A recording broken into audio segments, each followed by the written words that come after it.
Watch right now on the Front News Project.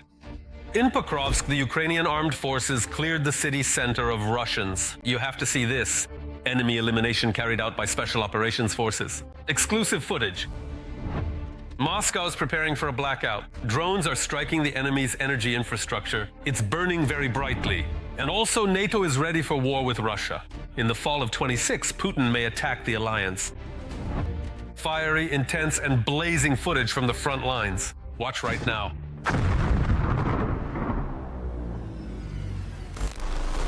Greetings, this is Vladimir Timoshenko with you, and we're starting right away with the most important news. Moscow is getting closer to a blackout. After the drone attack, the Shatura power plant, which supplies heat and electricity to the Moscow region, was on fire.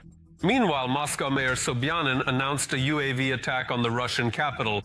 He claims that Russian air defense destroyed 4 drones heading for Moscow during the day. All the details are known. Our journalists have the information. There were shellings. Or what was it? Moscow and the region. Drones attacked the Shatura power plant in the Moscow region. Preliminarily, the power output unit of the district's major state power plant was on fire. It is this power plant that supplies the Moscow region of the Russian Federation with electricity and heat, according to the Russian publication Astra. The season of raids on Russia's strategic facilities continues. Friendly drones paid a mass visit to Kstovo in the Nizhny Novgorod region. The likely targets of the attack are said to be the Lukoil, Nizhegorod, Nefterksyntez refineries and the Sibur-Gustova petrochemical plant. Ukrainian defenders are also successfully hunting the enemy in the Pokrovsk direction. During the attack by Special Operations Forces on enemy positions, the adversary was either eliminated or taken prisoner. 3 wounded soldiers from an adjacent unit were also evacuated with the help of the NRC. Over the past week, more than 400 have been eliminated against Russian occupiers directly in Pokrovsk itself. The clearing of the central part of Pokrovsk was reported by the air assault forces. The Russians were removed from the area of the railway station, the Pokrovsk Pedagogical College and Sobornyi Square. This made it possible to block the route of the occupation army and amass forces there. In addition, search and strike operations are being carried out to eliminate them. Small assault groups of Russian occupiers who have entrenched themselves in the urban areas of this settlement. The main fighting is taking place in the area of the high-rise buildings, which are being held by Ukrainian defense forces. At the moment, the enemy is unsuccessfully trying to cross into the northern part of Pokrovsk via the railway and is suffering heavy losses. The occupiers were also blocked on another hot front, Kupiansk. Currently, the supply of the occupation army's units in Kupiansk is being carried out using heavy drones. In addition, it was possible to completely block the further advance of the occupying forces toward the key railway station, Kupiansk-Uzlovaya. And this is the strategic objective of the Russian occupiers in this direction. The coming months will be critical for Ukraine. This opinion was expressed by American military officials who visited Kiev last week. Moreover, the media report that Europe is preparing for a possible halt in aid to Ukraine from the United States. At the time when information about the 28 points of the so-called peace agreements appeared in Western media, Ukraine's defense forces struck Russian territory using specifically American-made weapons. We are talking about ATACMS missiles. Their tactical and technical specifications allow for a range of up to 300 kilometers to hit targets. Their use would have been impossible without the consent of the United States military and political leadership. The special representative of the United States to the UN categorically stated about. He said that if the Russian Federation does not come to the negotiating table, the United States will increase the scale of military technical assistance to Ukraine and impose additional so-called secondary economic sanctions, this time targeting the strategic economic partners of the Russian Federation. Meanwhile, Russia's presence in Europe itself has increased significantly. The UK Ministry of Defense reported intercepting a Russian warship and a tanker. According to the British Ministry of Defense, over the past 2 years, the number of Russian ships passing near British waters has increased by 30%.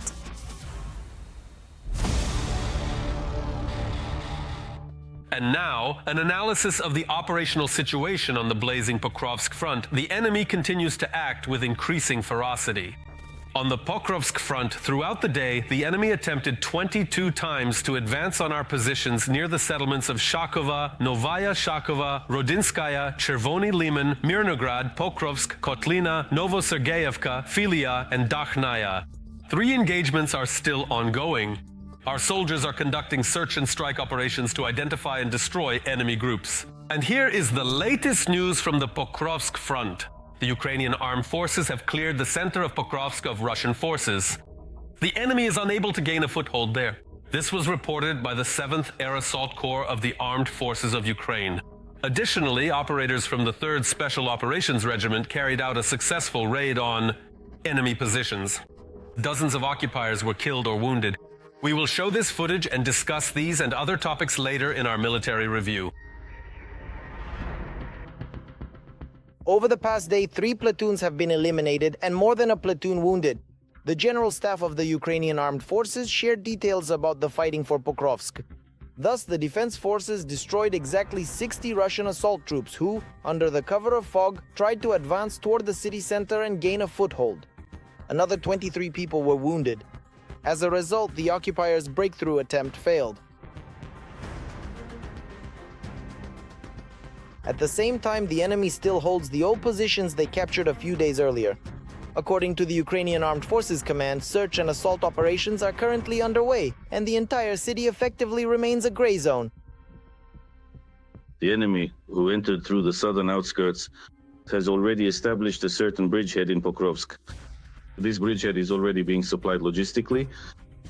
Accordingly, the gray zone is very large, probably most of the city today. Although the borders in the north, the edge of the city, and the northern part of Pokrovsk today are held in particular by our paratroopers. Another direction that regularly appears in military reports. Kupianskaya, despite Gerasimov's report that approximately 5,000 Ukrainian troops are surrounded there, our command denies the information. On the contrary, reporting on the successes and progress of the defense forces. Today, it has not yet been possible to push the enemy out of Kupiansk itself. However, the counterattacking actions that the defense forces are demonstrating today are gradual advances.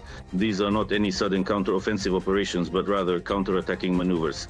Nevertheless, they are resulting in our defense forces managing to reclaim certain tactical positions that had been lost several weeks or even months ago, specifically within the city of Kupiansk itself.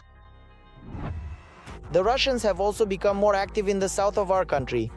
The Zaporizhzhia direction, from where the General Staff of the Ukrainian Armed Forces was pulling reserves to Pokrovsk, had been bringing rather alarming reports for several weeks.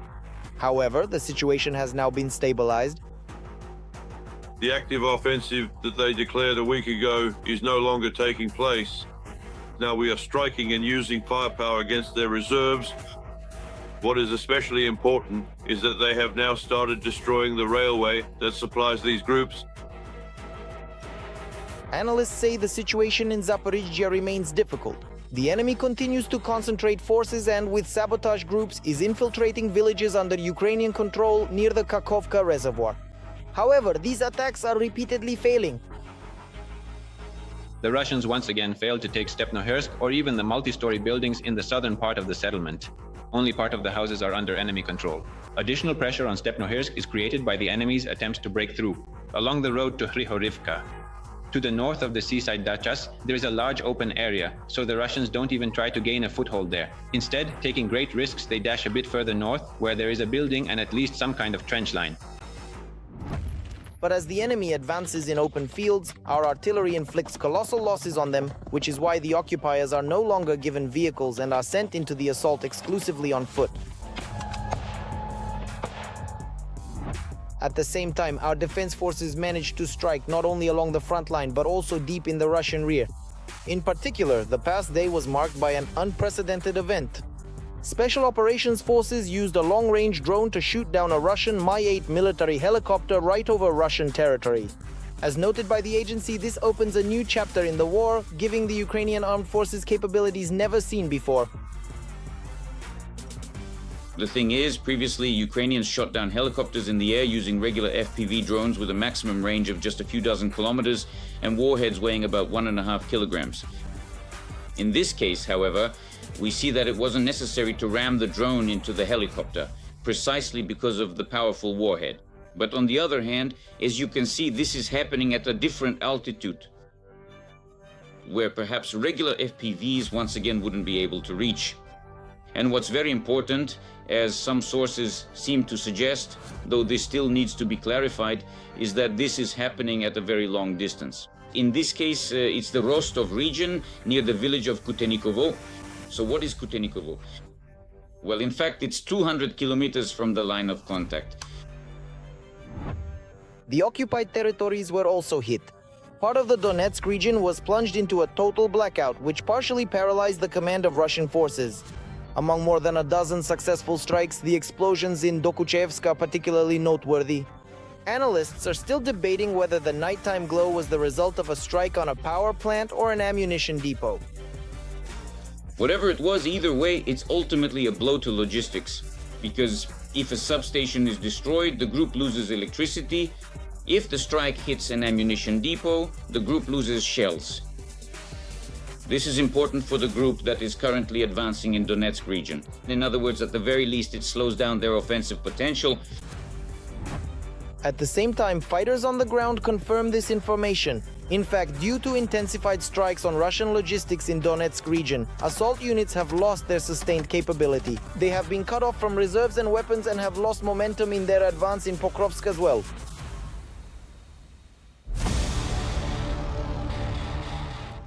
And now we move to the Alexandrovsk direction of the front.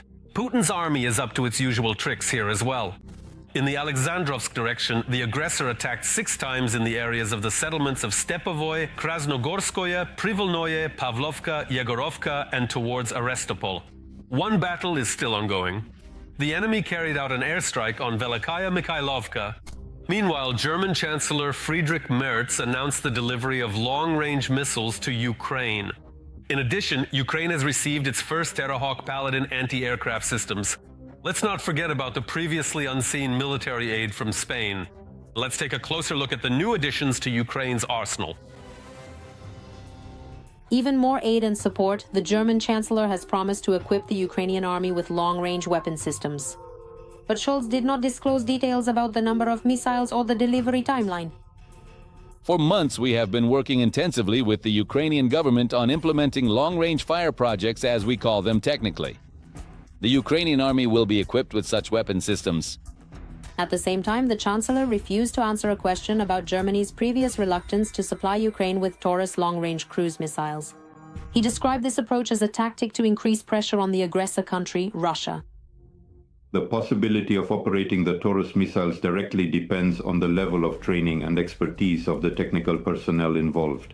In fact, that is apparently the main point, is that only highly trained Bundeswehr servicemen can actually use the Taurus missiles. And training Ukrainian specialists for this will require a specialized and quite a long period of time. Germany is the largest European donor of military aid to Ukraine. Since the beginning of the war, the government has provided Ukraine with assistance totaling more than 50 billion euros. In September, Berlin launched a new initiative to procure long-range drones jointly with Ukraine's defense industry. Germany will also allocate an additional 150 million euros to purchase weapons from the US for Kyiv. Germany is well aware of the possibilities of direct military confrontation with the Russian Federation. That is why it is deeply invested in ensuring the defense capability of the Ukrainian state and accordingly in the technical rearmament of Ukraine's defense forces. Meanwhile, the Ukrainian Air Force has strengthened its air defense with the new British Terrahawk Paladin weapon system. The number of units delivered has not been disclosed, but even a small batch of such systems will significantly enhance Ukraine's air defense. For the Ukrainian side, this means creating a so-called focal air defense system to protect key logistical and military facilities from being struck by the enemy's aerodynamic means. First and foremost, this refers to UAVs. This system is mobile and accordingly can be redeployed as needed to any location, and given its autonomous use, this significantly increases the Ukrainian side's capabilities in countering as well as those of the Russian Federation. Spain will also allocate 615 million euros to support Ukraine, the lion's share of which is earmarked specifically for military needs. In the first place, this is a program for additional arms purchases for the needs of the Ukrainian Armed Forces from the United States. The second is, accordingly, the strengthening of Ukraine's air defense systems. And accordingly, this also includes material and technical support, including the transfer by Spain of heavy armored vehicles and strike systems that are currently in service with the Spanish army. After the start of the full-scale war, Ukraine ramped up weapons production and the implementation of new technologies, which are already being used on the front lines. The volume of domestic weapons production has increased by dozens of times. Ukraine has scaled up the production of the Bogdana self-propelled artillery systems to 20 units per month. These are record numbers even for NATO countries. A distinctive feature is that it uses a modified 155mm caliber. This is the NATO standard. Plus, of course, the price-to-quality ratio. In addition, Ukraine's defense forces have increased artillery shell production and have done so to a record level. There is also a scaling up of production of both FPV drones and accordingly strike drones with a target range of over 1,500 kilometers. Earlier, Volodymyr Zelensky stated that the production of domestic weapons, particularly ballistics and drones, is one of the key tasks for the government and manufacturers. It is also worth noting the scaling up of production of electronic warfare systems and radars. In this segment, once again, the Ukrainian defense industry holds one of the leading positions in the world, and accordingly, production. All this means that Ukrainian developers have demonstrated the ability to create high-precision weaponry capable of destroying important enemy military targets deep behind the front lines.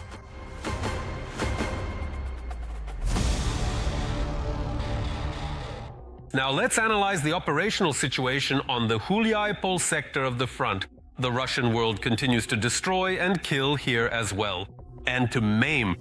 On the Huliaipole front, Ukrainian defenders repelled 7 attacks by the occupiers near the settlements of Zeleny High, Zatishia, Solodke, and in the direction of Varvarivka and Dobropilya. 2 combat engagements are still ongoing. In addition, enemy aircraft carried out strikes on the settlements of Huliaipole and Zeleznichne. The West is preparing for war with the Russian Federation. In particular, Poland is already aware of this.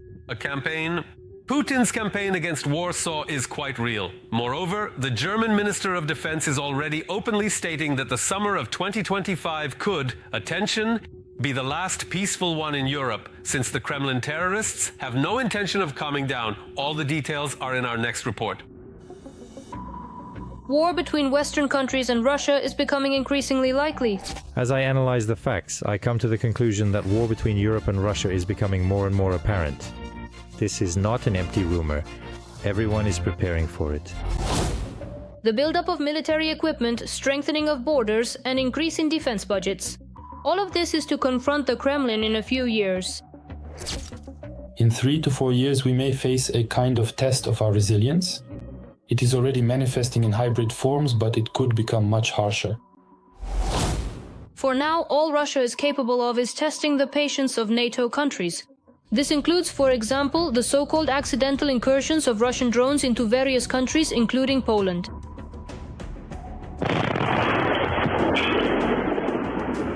After the recent sabotage of the railway, Polish authorities announced the launch of a new operation called Horizon to protect critical infrastructure from sabotage. Most likely, this only concerns the territories bordering Ukraine and Belarus.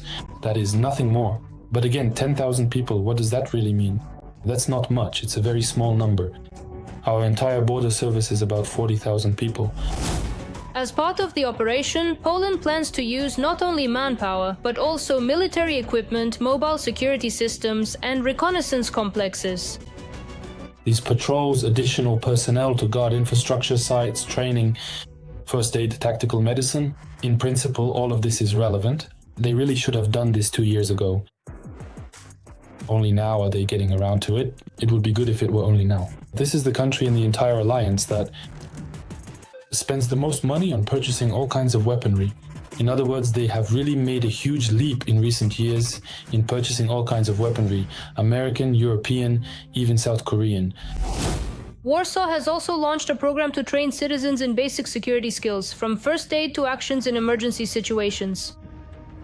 The Baltic countries have long been living in this mode. They have been studying tactical medicine and drones for quite some time. Apparently things are not going well for them. But again, this is a typical story that should be the case for all countries that understand and feel that sooner or later the Russian Federation will come to them. As for Britain and France, it has already been decided which specific units will be sent to Ukraine. But what is clear is that this will happen after a peace agreement. Their numbers will be minimal. That is, we're probably talking about 10 to 15,000 people from each country.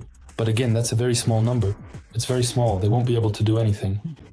Our shared front line with the Russian Federation is 1,250 kilometers long. 1,250 for a peacekeeping mission. This number is definitely not enough. Nevertheless, any military preparations by the West are not exactly to the Kremlin's liking. They are forcing themselves to further increase their military budgets. Some countries like Poland have already brought theirs up to almost 5%. Other countries are following this path, even though it is destroying their economies. But here is the main question. How ready are European countries really to stand up to the Kremlin at this moment, and how much more time do they need to prepare? They told me that they need at least another 2 years just to get their army into some kind of order. At least 2 years. Ideally 5 years. Ideally 5 to 7 years, at least 2, but not less than 2. Because it's not just about shells, not just about tanks. Of course, it's about money, allocations, placing orders, starting to assemble equipment. It's about people. From time to time, NATO countries openly showcase new types of weaponry, reminding the Kremlin of their capabilities. Turkey has unveiled its first unmanned fighter jet, the Bayraktar Kizilelma, which is now equipped with national weaponry. The US is launching the development of a new fighter jet, the F-47. According to Trump, the F-47 will feature a new level of stealth. And Germany is even preparing Bundeswehr soldiers to practice actions in case of the worst-case scenario.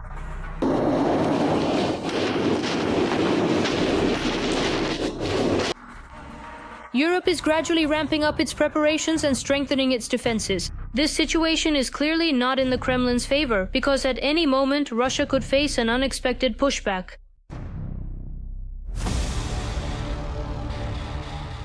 And now, let's take a detailed look at the operational situation on the Lyman front. Fierce fighting continues. On the Lyman front, Ukrainian soldiers repelled 8 attacks by the invaders in the areas of Frykivka, Nadia, Zarekne, and towards Stavki. Another battle is still ongoing. The United Kingdom has determined which units of its armed forces it could send to Ukraine. This comes after a series of reconnaissance missions and an assessment of readiness in the country. According to Defense Minister John Gilly, Britain has updated its plans to send troops to Ukraine as part of the coalition of the willing, which, I remind you, involves about 30 countries led by the United Kingdom and France. More details on this topic in our report. In the United Kingdom and France, troops are being prepared for possible deployment to Ukraine. And all of this is happening precisely at the moment when the US is promoting its own peace plan. A document consisting of 28 points, where one of the key elements directly demands there should be no NATO troops on the territory of Ukraine. We Europeans have always supported a strong and just peace and welcome any efforts to achieve it. Of course, for any plan to work, Ukrainians and Europeans are needed. So this is absolutely clear. We must also understand that in this war there is one aggressor and one victim. Therefore, we have not heard of any concessions from Russia. I mean, if Russia really wanted peace, it could have agreed to an unconditional ceasefire some time ago. Meanwhile, we are once again witnessing the bombing of civilians. According to Bloomberg, the UK has already identified specific military units that could be rapidly deployed to Ukraine. Defense Minister John Gilly stated that London has updated its plans to send troops to Ukraine as part of a coalition of the willing, which involves about 30 countries led by the UK and France. We have conducted reconnaissance in Ukraine, so we know which units will be used, how to deploy them, and what tasks they can perform. The plans will be coordinated with other coalition members depending on Ukraine's needs under any peace agreement. In fact, London is forming the framework for a future presence, the very one that is supposed to come into effect immediately after a possible peace agreement. Britain is already allocating more than £100 million for these purposes. That's about $130 million. This money is for the initial expenses of sending troops. There are ongoing contacts between Ukraine and its partners regarding needs and the situation. This is one of the channels through which, meaning at the level of the Ministry of Foreign Affairs, at the level of various agencies and different coordination groups established between Ukraine and its partners, this information is communicated. Ukrainian assessments. On the other hand, the partners have direct contacts with civil society organizations in Ukraine through donor organizations and through a whole range of embassy contacts. Accordingly, they also receive assessments from the ground, from regions, from oblasts, from mayors, from local governments, from local activists about the situations taking place and the needs. The third point is that intelligence services and analytical centers are also at work. Therefore, it can be stated with complete certainty and responsibility that the partners have an excellent understanding. They understand the situation and the needs that exist. The plans include deploying contingents farther from the front line and continuing the training of Ukrainian units both in Britain and directly in Ukraine. After the signing of the peace agreement, a coordination center is to be established in Kiev under the leadership of a British two-star officer. Its tasks include logistics, armament, training, and the restoration of the Ukrainian ground forces, as well as ensuring air security necessary for the resumption of international air traffic. A separate component is the expansion of the Black Sea Naval Group of Turkey, Romania, and Bulgaria. Minesweeping, security of shipping lanes, and the restoration of maritime exports. According to London's plan, these elements are intended to become key for the post-war period. If British trained contingents are to be deployed, they will be stationed far from the zone. Obviously, the confrontation refers to Western Ukraine, where, by the way, according to my information, there are currently a significant number of American military instructors present who are training not only in logistics but in other areas as well. Accordingly, this also concerns the instructors. So there is hope that in the event a peace process begins, there is absolutely no expectation, at least for now, that foreign troops will be stationed on the line of confrontation. In other words, what is happening at the present time will simply continue as it currently is. It is only possible, for example, to discuss the idea of replacing American instructors or military personnel with British military personnel, rather than making any other significant changes. Right now, Ukraine and its European partners are facing a difficult choice. On the one hand, there is the need to provide reliable security guarantees and maintain stability after a possible agreement. On the other hand, there is the risk of going beyond the American plan, thereby provoking a new round of pressure from Russia, or even undermining the very architecture of the future peace agreement.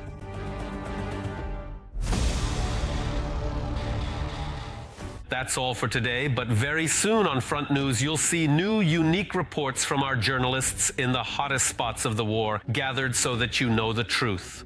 This was Vladimir Timoshenko with you. Take care of yourselves and your loved ones.